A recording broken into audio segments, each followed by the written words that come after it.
তোমার এলোমেলো চুল আমার মন হইল ব্যাকুল, তোমার এলোমেলো চুল আমার মন হইল ব্যাকুল।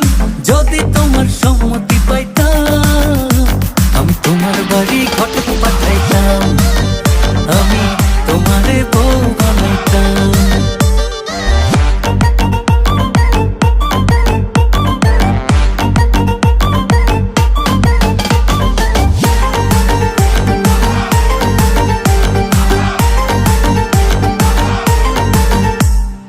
আসা যাওয়া পারাপারে লাগছে তোমায় ভালো, দেখতে দারুণ রূপবতী আঁখি দুটি কালো। আসা যাওয়া পারাপারে